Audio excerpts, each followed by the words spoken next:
What's up, YouTube? Capital G here. So, basically, if you watched my channel yesterday, or you watched a bunch of different YouTubers channels, you know that there had been some unpleasantness between me and DEC Silent Enigma.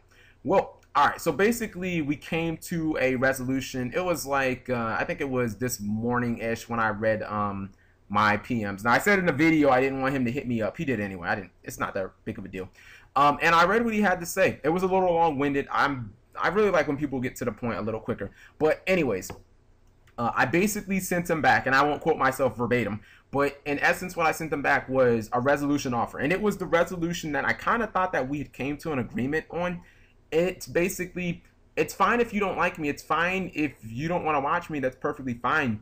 You know, I would appreciate if you didn't disrespect me. But the ultimate solution, and I think it's a good one for any people who have problems in Yu-Gi-Oh! Or Yu-Gi-Tubing, is just you go to the right, I'm gonna go to the left, and we'll just keep going our separate ways. You'll keep doing your thing, I'll keep doing my thing, and we don't have to talk, we don't have to like each other, we don't basically have to have any type of involvement, and we can just keep doing our thing.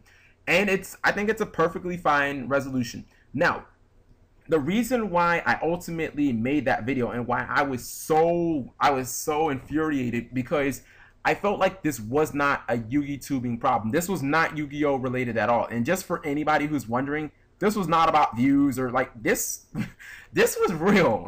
This was 100% legitimate. I'm still going to that Richmond Regional because I always go. Like I told you guys, I've been going for the last 6 years. I'd appreciate if you saw me there, you didn't ask me about this. But anyways, back to the point. The reason why I ultimately was so infuriated, because I didn't feel like this was a Yu-Gi-Oh! Problem. When someone says that they're going to rob you, I mean, how many ways can you ultimately take that? And that's what that guy in that video did, and that's kind of what started it.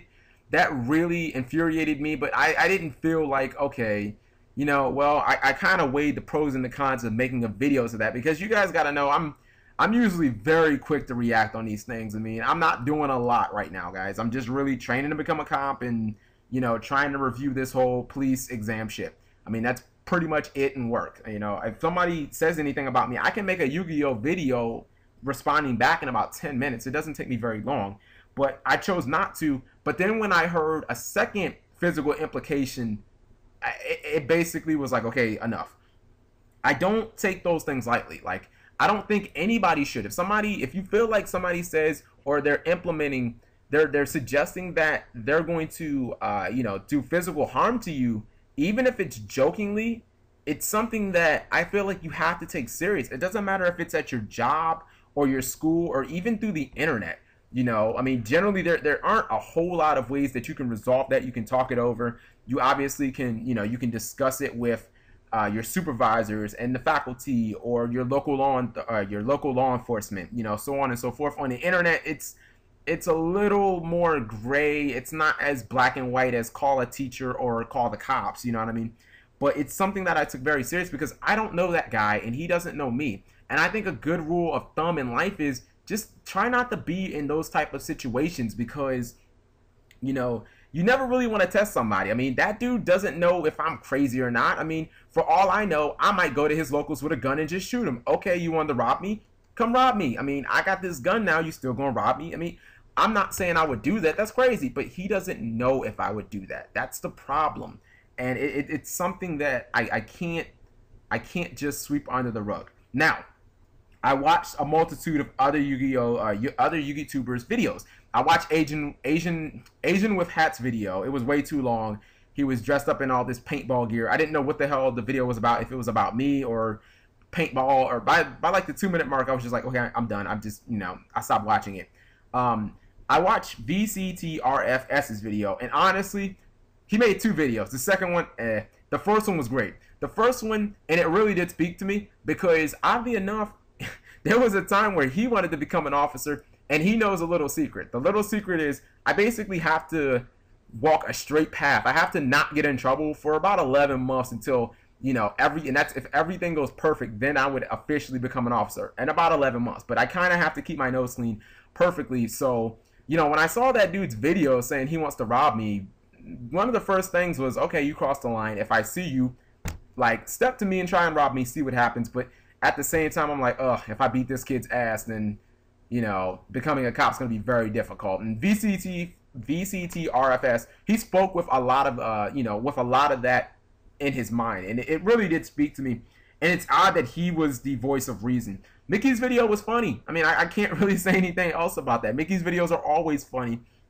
And, you know, it's good to have a resolution. Like, I'm going to delete the video, but I really hope that nothing else happens in YugiTubing like this, because this wasn't really a Yu-Gi-Oh related thing, and this was 100% legitimate. You know what I mean? I really felt like this was bigger than YugiTubing. That's why you saw that type of passion. This wasn't for views or anything like that. Actually, one of the biggest reasons, if you want to just dig into my brain, there was a video by Brian Freeze Lasers, and it's a hard name to pronounce, but I've watched about 3 or 4 of his videos, and they've all been excellent, almost so much that I feel like putting them in my sub box. I think I might do that. And he basically was kind of speaking to the whole situation, even though he didn't know about it from the inside. He basically hit the nail on the head. So if you guys really want to infer without me having to go into full detail, I'm gonna have this video annotated, and it'll kind of explain where I was coming from. But just let it be known, I'm not a thug. I'm not a violent person. You know, I don't like to solve problems with fighting. But when you say that you're gonna rob me, or you say that you're gonna put your hands on me, there aren't that many ways I can take that. And even though Drew wasn't the one who said he was gonna rob me, it's his channel. I still hold him personally responsible for that, because I hold anybody responsible for the content that's on their channel. So, you know, anyways, it's resolved. I'm just going to do my own thing. They're really not going to mention him. Even if I do mention him, because again, I'm a viewer, so I still do watch his videos, it's not going to be in a negative light. You know, I'm not going to make any more jokes about him, even though I haven't really said anything about him for 2 months. So I don't expect for him to mention me in any negative light in his channel, you know, per our agreement. And I mean, hopefully with you guys basically being the judge and the jury and the witness to this agreement, hopefully there won't be anything else that comes up. Learn from this, guys, and hopefully you will not make stupid ass mistakes like I just did, and we can all just be better for this. Thank you guys for watching, as always.